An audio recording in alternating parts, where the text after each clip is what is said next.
ruang lingkup industrial relation itu apa saja sih? Dari Mas Huma dulu mungkin, silakan. Boleh, terima kasih Mas Febri. Jadi kalau misalnya kita bahas soal industrial relation, ini kita membahas layaknya sebuah jembatan. Gitu, artinya Like a bridge. Betul. Alright. Jadi kita ini industrial relation sebagai representatif dari manajemen. Kita memiliki jaringan ke karyawan, hubungan ke lembaga pemerintahan, lalu mungkin kalau di luar sana ke serikat. Nah itu kita menjadi jembatannya. Oh, jadi jembatannya. Betul. Oke. Nah, kalau dari Mas Dimas, ruang lingkup untuk industrial relation itu apa saja sih? Iya, jadi gini Mas, kalau misalkan kita ngomongin IR itu biasanya itu ada dua pilar ya. Yang pertama itu pilar culture, karena kan mau gimana pun juga sebagai jembatan dan representatif dari top management, seorang IR staff atau IR officer itu harus mengerti betul dengan yang namanya culture. Culture itu kan sesuatu yang kita badani ya, sebagai perusahaan maupun sebagai individual. Nah, tetapi ada juga satu pilar lain yaitu yang namanya pilar legal atau compliance ya, kepatuhan. Karena jangan sampai semua tindakan-tindakan yang kita lakukan, baik itu komunikasi dengan karyawan maupun mewakili perusahaan dalam ranah apapun, namanya juga IR ya, industrial relation. Jadi mewakili perusahaan dalam hubungan industrialan itu selalu dilakukan dalam tatanan hukum yang betul gitu. Jadi jalan hukum yang benar. Jangan sampai melenceng. Itu mungkin kalau ruang lingkup saya sendiri dalam PR tuh seperti itu. Untuk menjaga jangan sampai offset. Ini dari Mas Huma, seperti apa sih kalau ruang lingkup industrial relation di karyawan? Kalau kita ngomongin sederhananya, sebagai seorang IR adalah menjadi tempat curhat, Mas. Tempat curhat ya? Tempat curhat ke karyawan, sehingga tapi bukan di curhat rumahku ya kan? Bukan ya? Gak dihipnotis Mas. Gak dihipnotis Mas. Bakar rumahnya biasanya Mas. Ekstrim. Maaf. Ya, lanjut Mas. Jadi memang kita menjadi tempat cerita, tempat curhat, karena biasanya teman-teman itu nggak mungkin cerita sama atasan. Oh iya. Karena ini akan berpengaruh terhadap karir gitu ya Mas ya. Oh betul. Tapi kalau misalnya terhadap kita kan ya memang menjadi rumah yang tepat lah untuk mereka bercerita. Itu sederhananya sebenarnya seperti itu sih Mas. Nah kalau menurut Mas Dimas, ruang lingkup, kalau di Mas Huma kan sering dicurhatin sama karyawan. Nah kalau dari sisi legalnya nih, atau dari IR-nya juga gitu, gimana Mas? Nah kalau misalkan kalau dari aku sendiri sih Mas ya, maksudnya ngelihat dari kerjanya Mas Huma itu memang menjadi tempat curhatnya karyawan kan. Jadi kalau aku sendiri sih bisa dengan yakin bilang semua karyawan tuh temenan lah Mas Huma, percaya lah sama Mas Huma. Nah tapi hal yang sama nggak bisa aku bilang ke aku mungkin ya, karena kalau misalkan Mas Huma ini tempat curhatnya karyawan, aku itu justru tempat negurnya karyawan Mas. Tempat apa Mas? Tempat negurnya karyawan Mas. Iya, eksekutor. Karena sebagai lebih ke samsat. Jadi kalau karena kita sebagai legal itu kan selalu mendapatkan laporan mengenai apalagi tindakan disipliner dari karyawan kan. Cuma memang aku selalu sih setiap kali ada case-case seperti itu, tentunya kita selalu berkoordinasi lah dengan tim IR. Maksudnya aku nanya juga ke Mas Huma, apalagi Mas Huma tuh yang udah mengerti betul lah sifat-sifat ataupun sikap-sikap dari teman-teman semua kan. Ya aku tanya dulu backgroundnya kira-kira seperti apa, aku ngomongnya baiknya gimana. Kalau aku sih selalu, walaupun dalam kapasitas menegur, tapi selalu menggunakan pendekatan yang humanis sih. Sepanjang tahun 2024 ini, kira-kira case-case karyawan secara majority-nya itu apa sih yang sampai sekarang masih menjadi hal yang membekas gitu? Mungkin saya dari sisi mayoritas kali ini. Ya, dari sisi mayoritas yang pernah Mas tanganin yang unik. Nah kalau dari sisi mayoritas yang pasti adalah kedisiplinan Mas. Itu udah paling pasti. Kedisiplinan karena memang itu yang menjadi ini ya patokan ya dari user, kalau ini performance-nya bagus apa enggak biasanya dilihat dari kedisiplinan. Gitu nih, orang datang jam berapa? Masuk jam 7, datang jam setengah 7. Bagus. Setengah 7 malam Mas. Wah itu baru bagus. Oke lanjut Mas. Jadi memang paling banyak dan mungkin top of mind dari masalah yang saat ini dihadapi mungkin sama semua HC atau HR ya, itu adalah kedisiplinan Mas. Itu menjadi PR lah bagi kita di HR ini untuk mendisiplinkan karyawan-karyawan. Gitu kalau dari mayoritasnya Mas ya. Iya, secara mayoritas memang disiplin ini berangkatnya dari kita sendiri dulu ya. Betul. Kalau dari Mas Dimas nih. memang kalau menurut kata Mas Uma, kalau memang kita ngomongin most frequent case ya, jadi kasus paling banyak itu tetap nomor 1 indisipliner. Karena memang satu itu paling gampang untuk dilakukan, kedua itu paling gampang untuk tidak terlihat juga. Jadi memang itu kombinasi yang sangat mematikan lah ya. Cuma kalau kita ngomongin mengenai dampaknya terhadap perusahaan maupun customer, itu ada 3 kasus, Mas. Ada 3 kasus. Yang keempat itu mencengangkan. Cuma 3 kasus. Iya. Nanti mungkin kita jelasin salah satu ya. Okay. Yang pertama itu sebenarnya fraud. Bangga. Fraud, Mas. Pakai F. Fraud. Ini emang kadang suka kebalik-balik F sama P-nya ya. Inggrisnya bagus ya. FRAUD, Mas. Fraud. Langsung saja, Mas. Jadi kalau fraud itu sebenarnya seringkali tuh orang berpikir bahwa fraud itu adalah tindakan penipuan. Nah, kalau kayak Mas Febri, Mas Febri tuh memahami fraud itu sebagai tindakan seperti apa? Kalau sepemahaman saya sejauh ini, fraud itu sebagai salah satu bentuk kecurangan gitu. Tentunya untuk kepentingan pribadi dan merugikan pihak lain. Sepahaman saya seperti itu, betul. Mas. Jadi memang itu sebenarnya pemahaman yang umum ya mengenai fraud. Karena memang fraud sendiri kalau misalkan kita bahasa Indonesia kan secara langsung ya, kita translate kan memang artinya penipuan gitu. Tapi kalau misalkan kita ngomongin dalam konteksnya perusahaan, yang namanya fraud itu betul penipuan, pemanipulasian atau tindakan kecurangan yang tentunya menimbulkan kerugian. Tapi syarat yang paling pentingnya adalah adanya kerugian monetary. Monetary, maksudnya kerugian keuangan yang dialami oleh korbannya. Kalau dalam konteks perusahaan berarti perusahaan itu sendiri korbannya. Nah itu terkadang itu terjadi. Kadang orang tuh mikir kayak, oh kalau misalkan penipuan atau kecurangan berarti kalau misalkan manipulasi absen itu fraud dong? Enggak. Karena kalau misalkan manipulasi absen itu jatuhnya itu indisipliner. Karena tidak ada kerugian keuangan yang terjadi kepada perusahaan. Kecuali mungkin dia manipulasi absen, habis itu lemburnya juga membengkak ya. Kalau itu karena adanya kerugian itu bisa tergolong fraud. Karena adanya syarat itu sih, Mas. Kerugian keuangan itu. Kayak gitu.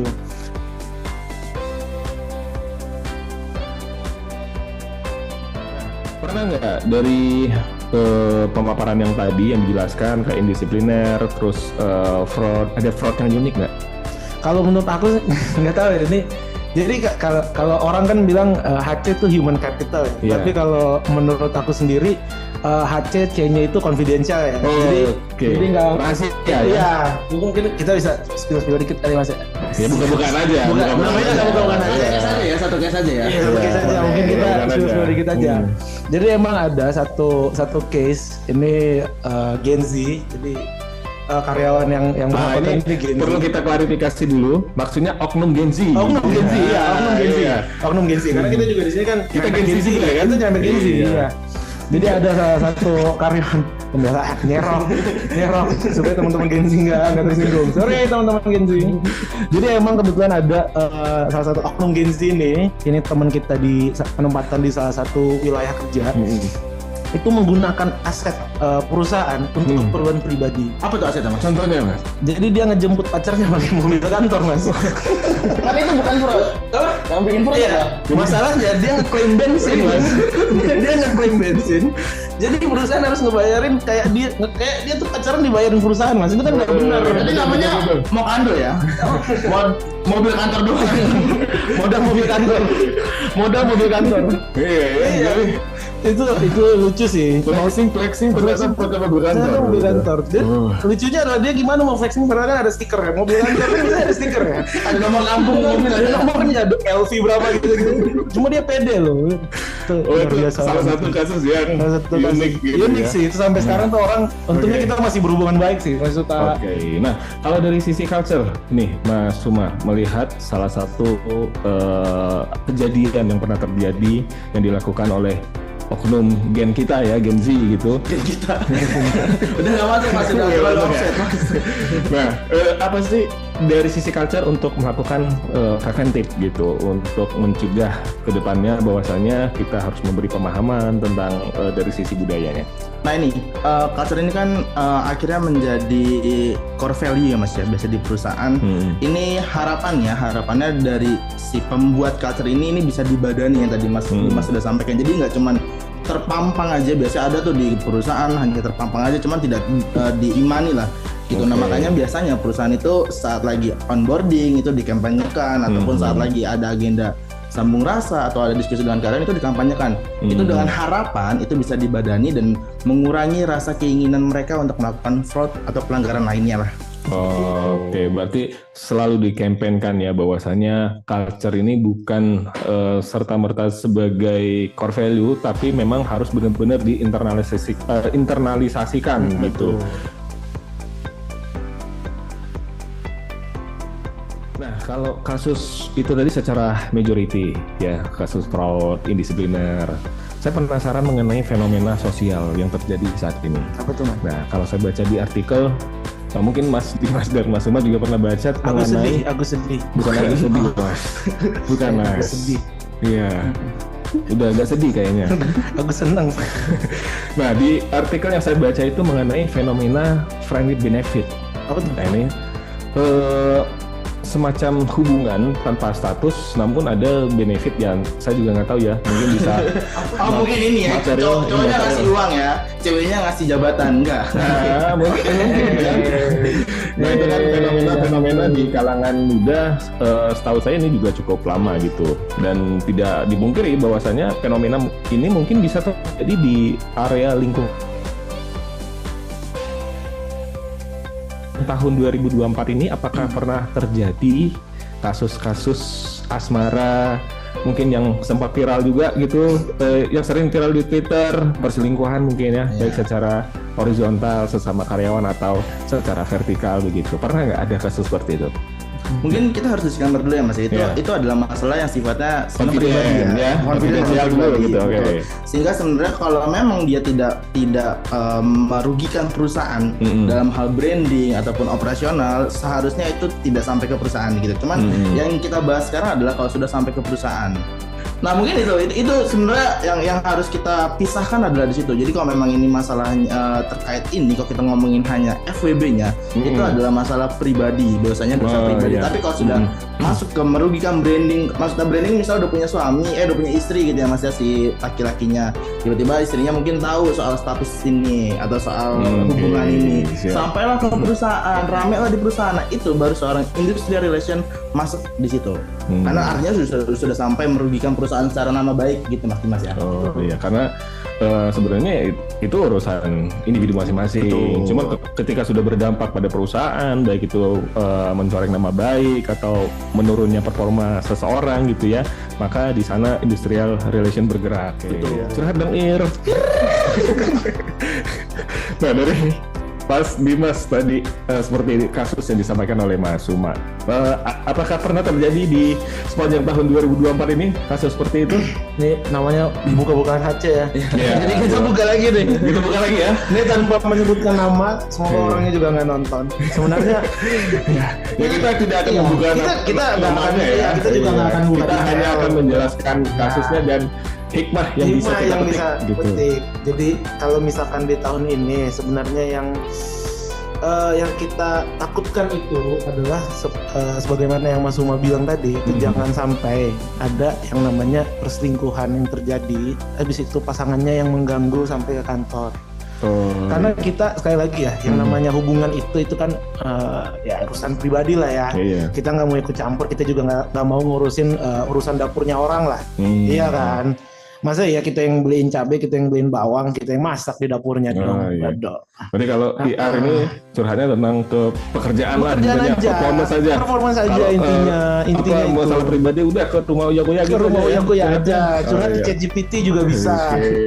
Cuma emang terkadang itu yang ya kasus yang bikin kita, kok bisa begini ya. Itu ketika memang ada itu kasus yang ketidaksetiaan itu terjadi, habis itu ada aduannya juga dari pasangan sahnya, dari salah satu pelaku itu sampai yang ke perusahaan dan mengganggu operasional perusahaan, maksudnya sampai mengancam-ngancam. Itu baru kalau tadi IR-nya itu ke karyawannya ya. Nah aku sebagai legal itu ke ininya untuk meredakan. Ke ininya kemana Mas? Ke dianya itu. Oh ke dianya.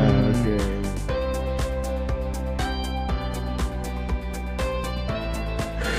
Nah, tentang pinjol dan judol ini yang marak terjadi di kalangan masyarakat, dan tidak menutup kemungkinan ini juga marak terjadi di lingkungan perusahaan gitu. Sepanjang tahun 2024 kasusnya ada? Pasti ada. Oke.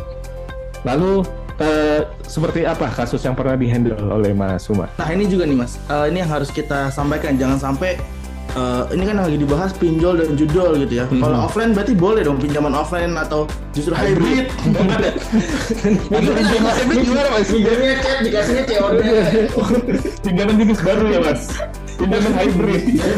Oke. Nah itu kita harus disclaimer bahwa itu juga sebenarnya melakukan offline, online ataupun hybrid itu juga sebenarnya nggak boleh ya Mas ya. Gitu. Nah yang bikin jadi rame adalah apabila kalau kita ngomongin pinjol itu gagal bayar. Akhirnya nelfon ke kantor, akhirnya neror kantor, akhirnya kan menjadi mengganggu operasional perusahaan juga. Sampai ke komentar media sosial juga. Sampai komentar media sosial, sampai ngerating di Google Maps. Oh, Google Maps juga. Sampai Google Maps. Nah, itu yang akhirnya menjadi rame. Tapi kan sebenarnya kalau misalnya pinjaman online kita sudah bisa mengantisipasi ya dengan Kopkarya KBUT. Solusinya Kopkarya KBUT. Kopkarya KBUT. Oke, tap in Kopkarya KBUT. SAU please. Oke, lanjut. Jadi dengan harapannya makanya perusahaan menyediakan Kopkar itu adalah biar kalau memang ada kebutuhan, ada mungkin urgent BU gitu ya bahasa sekarangnya, itu larinya nggak ke pinjol tapi ke pinjaman online, mungkin tetap online karena harus di email kan. Oh iya. Tapi yang positif yaitu di Kopkar ya KBUT. Jadi online. Nah judi online pernah nggak sih menghadapi kasus-kasus karyawan yang sampai terlibat ke judi online gitu? Mungkin kalau misalkan dari saya sendiri. Kan kita kan selalu mendapatkan laporan ya dari user. Kalau sampai sejauh ini sih, kalau report yang saya dapatkan hanya terindikasi aja, terindikasi aja karena misalkan kayak selalu tiba-tiba bikin nggak nyaman sama teman-teman yang lain, terus terindikasi ternyata judul gitu.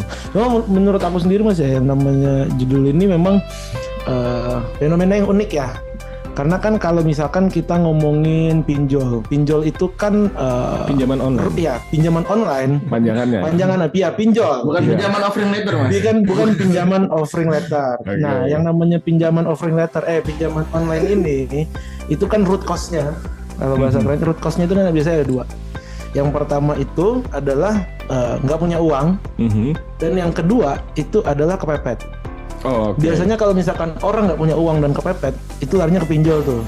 Karena kalau misalkan dia nggak punya uang tapi nggak kepepet, bisa aja pinjam ke teman. Gitu-gitulah. Iya. Nah tapi judul ini lucu karena gini, orang-orang ini mau dibilang nggak ada duit, ada. Itu buktinya main judi, berarti ada duit dong. Iya kan? Mau dibilang kepepet kayak butuh sesuatu yang urgent juga enggak, karena yang namanya judi kan pasti lama, nggak mungkin sekali menang. Ini saya nggak ngomong dari pengalaman pribadi ya, saya nggak pernah. Nggak diminta disclaimer tadi ya. Disclaimer nih, ini bukan pengalaman pribadi. Nah, makanya jadi kalau yang saya perhatikan ya dari orang-orang ini, itu sebenarnya tuh gabut Mas pada intinya. GABUT. Gabut. Pada intinya tuh gabut. Yang pada intinya itu adalah gabut. Mereka bingung untuk mengisi waktu luangnya seperti apa. Ya tolak ke negatif.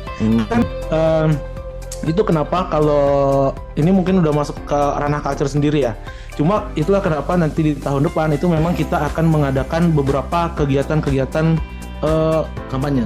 Klub hobi. Klub hobi. Jadi kayak untuk teman-teman yang bukan hobi yang bukan hobi judi Mas. Bukan judi. Hobi judi. Kalau hobi domino boleh, asalkan nggak pakai sampingannya. Dalam positif boleh. Domino kartu Mas. Tapi maksudnya jangan sampai ada sampingannya. Olahraga strategi Mas. Kartu tuh Mas. Cukup Mas.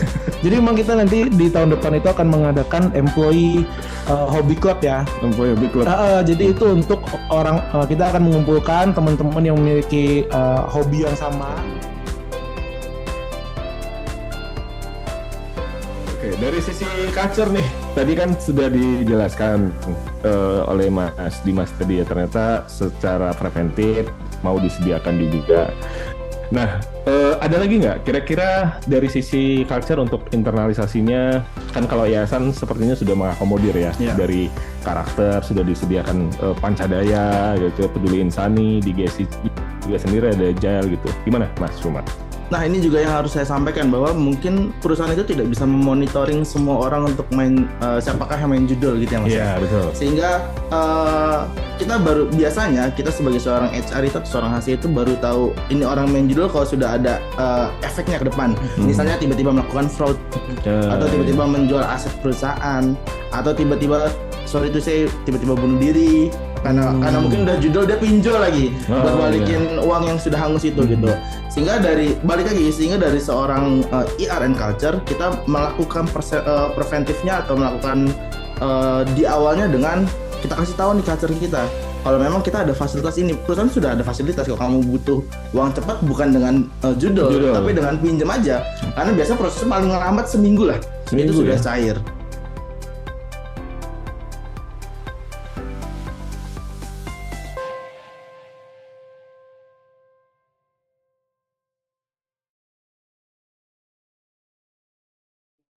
Mas, gimana Mas Dimas? Mas Gani nanti tolong bilangin temennya ya hati-hati gosong Mas main terus. Cuma memang itu sebuah fakta scientific fact ya mengenai permainan judi. Bukan, kita nggak usah ngomongin judi, kita ngomongin semua permainan yang bisa ngasih reward. Itu ada sebuah hormon endorfin yang dirilis sama otak biar kita tuh senang gitu untuk mainin terus. Itu kan makanya kenapa itu sangat-sangat bikin ketagihan karena itu kan, karena dia tuh kayak cepet banget menangnya. Nah sebenarnya simple aja Mas, solusinya adalah kasih aja namanya ke kita, nanti kita proses Mas. Itu aja sih paling, biar nanti kita langsung yang ngomong. Kalau misalkan dari Mas Gani belum berhasil nih, nanti mungkin kita bisa ada pendekatan lain Mas yang bisa bikin dia mengerti. Langsung aja kemana? Curhat Ir. Serius Mas Gani, nanti mungkin kalau misalkan Mas Gani lihat dia main, nanti bisa dikoordinasikan aja ke kita.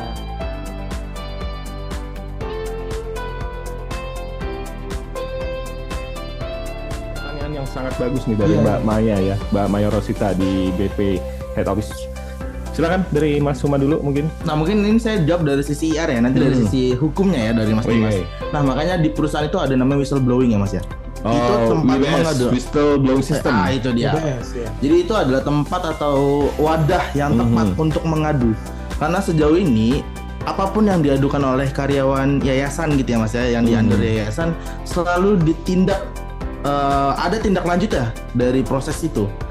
Sehingga dari situ kalau misalnya dalam tanda kutip akhirnya korbannya cuman diam, cuman berani curhat, akhirnya nggak ada tindakan lanjutan. Sehingga yang apalagi curhatnya bukan ke IR ya? Iya betul. Curhatnya ke temennya gitu ya. Nah artinya nanti takutnya menjadi oversharing juga. Gitu kan, itu kita mengantisipasi itu lebih baik kita ke WBS tadi, dan itu kan di anonim ya Mas ya. Jadi sehingga orangnya juga nggak akan dikasih tahu nih identitas siapa yang mengadu, tapi yang jelas kita tahu areanya di mana. Nah itu fasilitas itulah yang sekarang bisa kita gunakan. Mungkin itu dari sisi IR-nya, dari sisi legalnya seperti apa Mas? Kalau misalkan dari sisi legalnya sendiri kita ada kok Mbak Maya ya. Untuk dasar hukumnya itu di dalam peraturan perusahaan kita udah diatur, bahkan sampai dengan sanksinya juga udah ada untuk orang-orang yang melakukan SA ya, sexual assault atau sexual harassment.